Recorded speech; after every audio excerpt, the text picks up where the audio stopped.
రాజకీయాల్లో కక్కుర్తి పడితే కాటికి కాకపోయినా కనీసం పోలీస్ స్టేషన్ దాకైనా లాగుతుందనడానికి వైఎస్ఆర్ కాంగ్రెస్ పార్టీ నేత చెవిరెడ్డి భాస్కర్ రెడ్డి వ్యవహారమే తాజా ఉదాహరణ.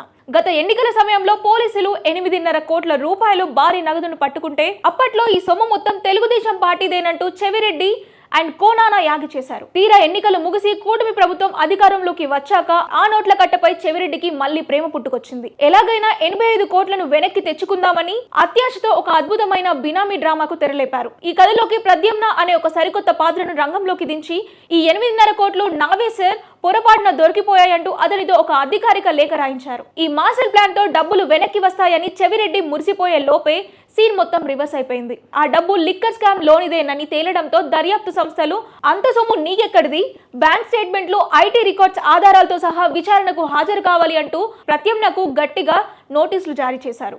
అసలే బినామీ, అందులోనూ అంత సీన్ లేని వ్యక్తి కావడంతో ప్రత్యుమ్నకు అసలు కథ అర్థమైంది.